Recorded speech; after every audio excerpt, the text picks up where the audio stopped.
What if this happens? What if that happens? What if that doesn't happen? And on it goes. They consistently worry themselves in circles. If you struggle with the fear of the unknown, you cannot beat yourself up. It's a very common thing. I get it. We all get it. So if you want to begin to grow, you've got to put something out here that you can't reach easily, that has got to make you stretch, got to make you jump for it, got to make you get back a little bit and dig in so that you can take a leap for it. And maybe you jump up there and you miss it and you extend your knees and you come back again and you bust your lip next time. But you keep on, and through that process, you learn how to leap higher. You start challenging yourself to dig deeper, and then you discover some things about you that you don't know right now, some talents that you have in you that you didn't know that you can do. I started out just talking to kids, and now I'm speaking at corporations. Now I'm traveling. I didn't know I can do this, but had I not given myself a chance. I'm afraid what's going to happen when I fail. What are my friends going to think when I'm coming back empty-handed? What am I going to think of myself? No matter what, don't allow other things or people or circumstances to determine what your reaction is going to be. You've got to learn how to observe it. Just stand back and watch what's going on and choose not to buy into it. So, know what your mission is. Know what your intent as the commander of your life. Know what your intent is, and then fight with everything you've got. Listen, y'all, we have control of our minute, our hour, our day, our week, our month, and our year. Stop running around being on the receiving end of whatever people want to dump on you. You showed up. You accepted that invite. You invited these people to your house. You're in a relationship with that man. You're in a relationship with that woman. That's you. So how do you feel at the end of your night?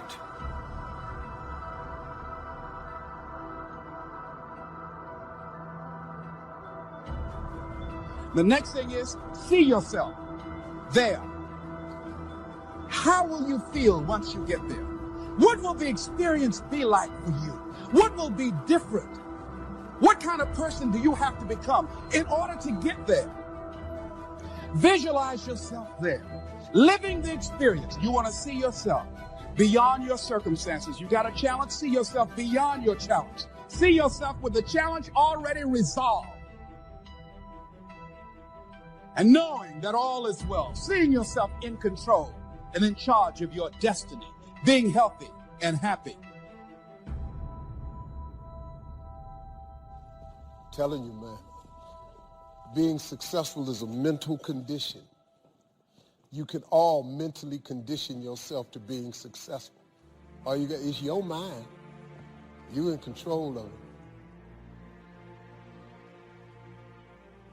It's times I felt like giving up.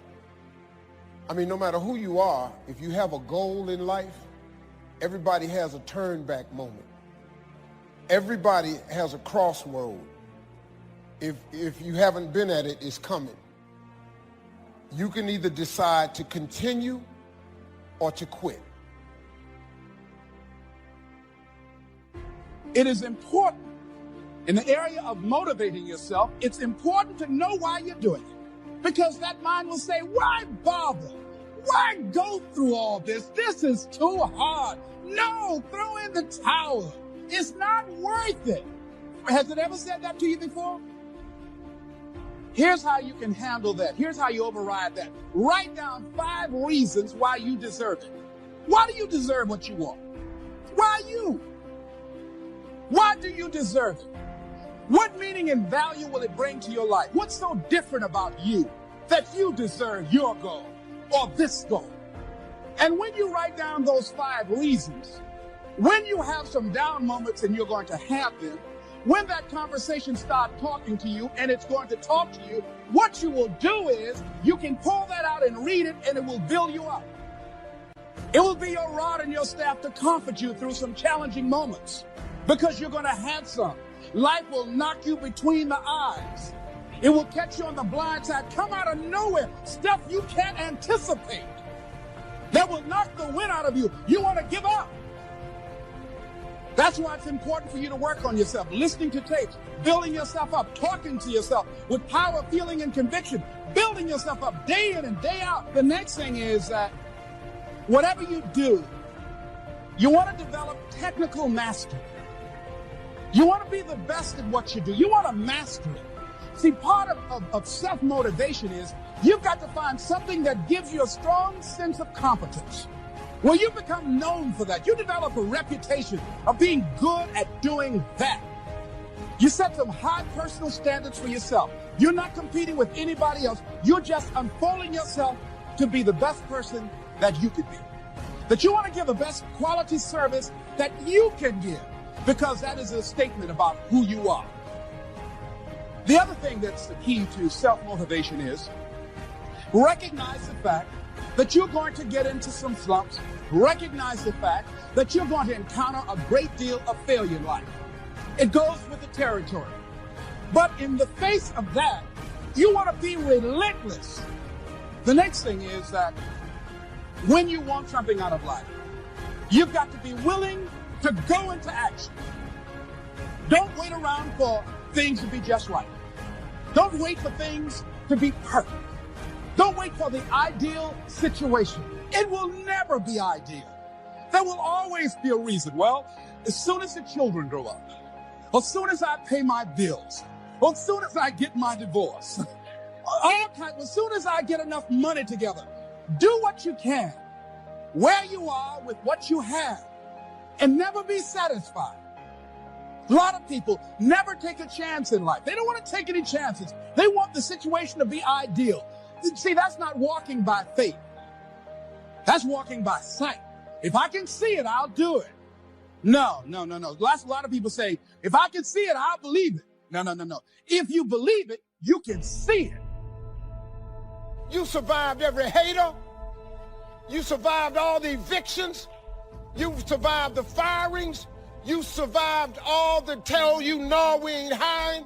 You survived all the trouble you ever been in. Your survival rate is 100%. 100%. All you got to do is start changing the way you think. The lessons I learned out of my failures probably are a lot more valuable than if I had just made a successful decision and moved on.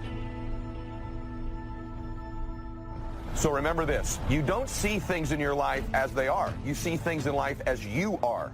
And so the more you alter you, the more you begin to see things differently. What's amazing about this is we control who we are by what we think about. Think about this just for a second. Wherever you're sitting watching this, the chair that you're sitting in, if you're sitting in a chair, if you're driving in a car and you're listening to this, that seat you're in started in someone's mind as a thought, right? Every detail of it, the fabric, the cushions, the way it's structured, every single piece of that started in someone's mind as a thought and then became a reality by putting out the pieces together. See, everything in life is that way as well. It always begins with a thought.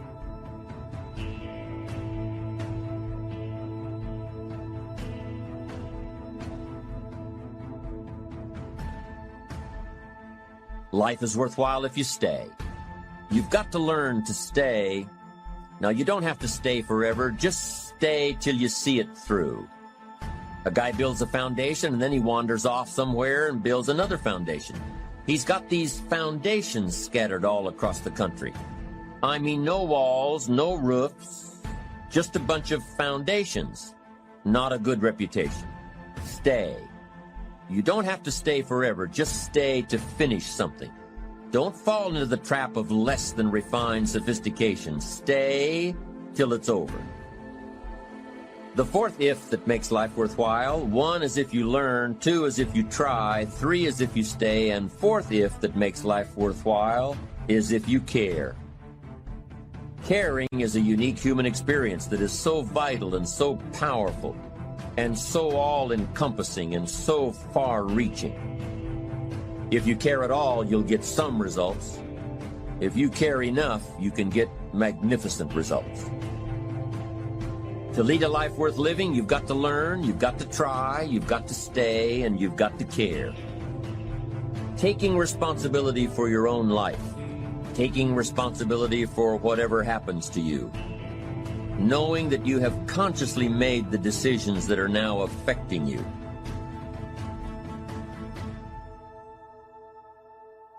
Knowing that what is happening now, today, is the direct result of your activity, what you did yesterday.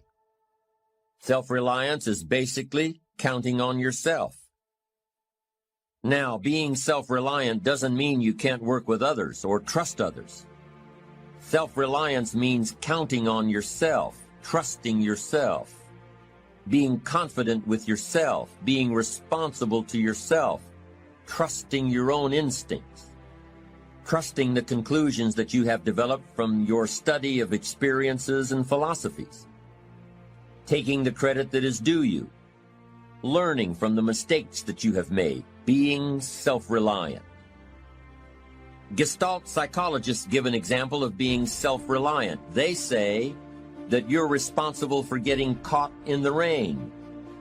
They say that by deciding not to carry an umbrella every day, you have made the decision to endure an occasional drenching.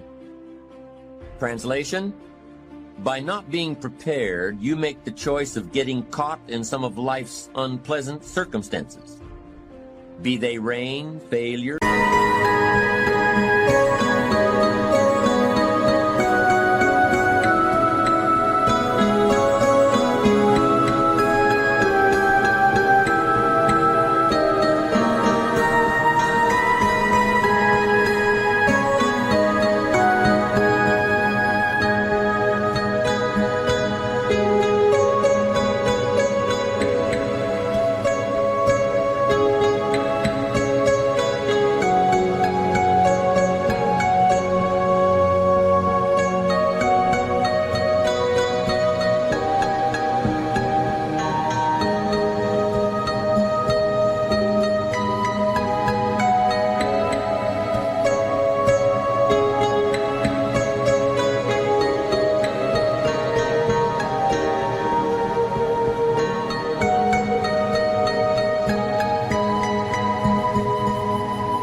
economic losses, relationship losses, professional losses, personal losses. By not being prepared, thinking ahead, it's your choice. Now here's the other side of it. By being prepared, you increase your chances of success. You increase the likelihood. By being prepared, you increase your chances of success, of seizing opportunities when they come your way, of being ready within yourself to take advantage of once-in-a-lifetime situations. Some people tend to blame others for their mistakes, blame others for their failures. Somebody says, it's not my fault the report isn't done, so-and-so didn't do their part. Of course it's your fault. It's your report too. It's your responsibility to...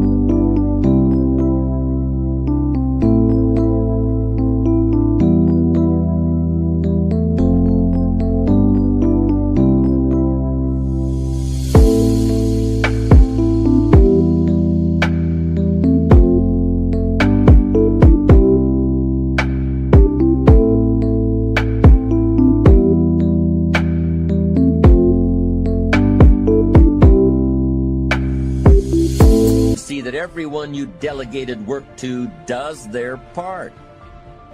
Now, you can't control what others around you do, but it's in your own best self-interest, your enlightened self-interest, that you stay on top of things, especially if it's going to affect your future.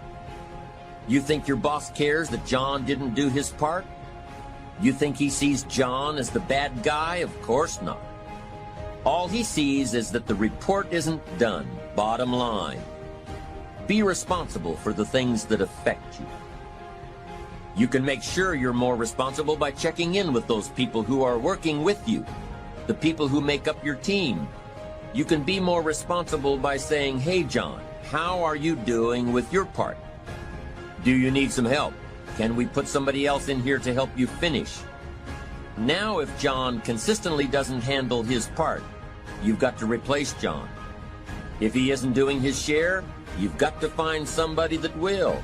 Or what? It will negatively affect you. You can't wake up in the morning that the project is due hoping and wishing that John has done his part. No, you've got to be responsible because it's going to affect your career too. Now, my approach to my better future very early on in my career was to just go through the day with my fingers crossed. And I used to say something like, I sure hope things will change for the better. Then here's what I found out. They're not going to change. Somebody says, well then, how will my life ever change? Answer, when you change. When you change, when you get better, it'll get better. If you change, it'll all change. Don't put it on someone else. Hope that someone else will change it for you. Take responsibility for yourself. Take personal responsibility. Money with that body, the more repetitive it is that you place yourself in those things, those places, and those situations, the more your brain becomes familiar with it, the more it gravitates towards it. You can't think about it once. It's the repetition over and over again. Your brain begins to think, oh, I belong here. We belong here. You actually eventually convince yourself literally that you belong in your dreams by the repetition.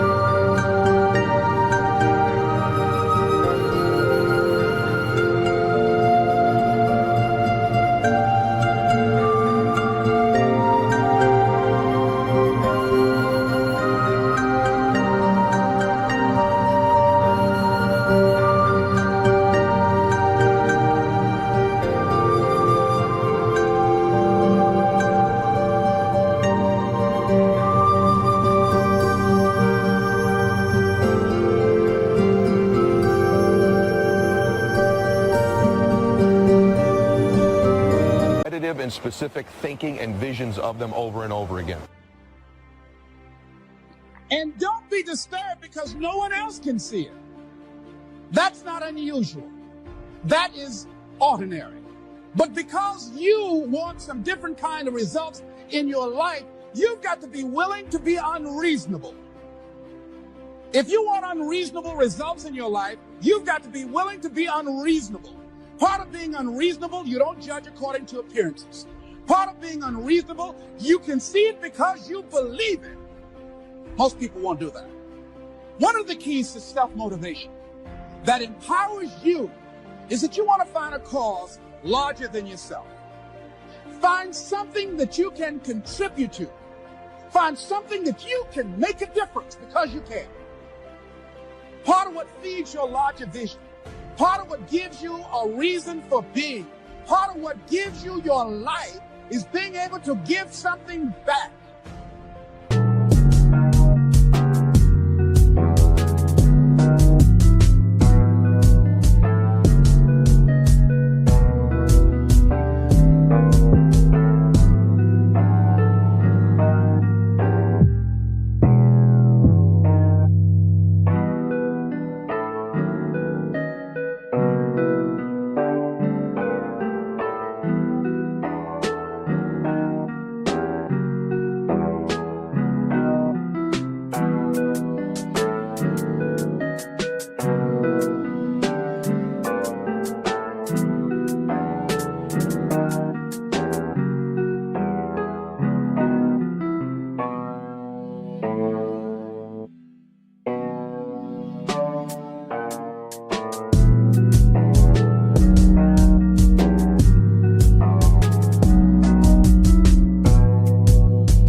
To give anything. You can't afford not to give. Give your time. I don't know exactly what I'm going to do, but I'm going over there. It's part of my tithing in the universe. Once you develop that special sense of mission, and that's what you develop when you're part of a larger cause than yourself, it drives you. You don't need an alarm clock to get up in the morning. You have special power. You go places and folk will like to be around you. They will know there's something different about you. When you go in, they'll say, hey, that's somebody important. I want to know who you are. I just want to be near you. That energy that you have, that consciousness that you will embody will affect everybody around you. You must be willing to do the things today others won't do in order to have the things tomorrow others won't have. That's why the book of life said the road to life is straight and narrow, and few there be that find it, because few there be that are willing to do the things today others won't do in order to have the things tomorrow others won't have. What are the things that others won't do? Number one, make discipline a major force in your life. Socrates said the undisciplined life is an insane life. The road to life is straight and narrow because few there be that are willing to discipline themselves. Here's something else that most people won't do. Make it okay to fail. A lot of people, 85% of people, allow their fear of failure to outweigh their desire to succeed.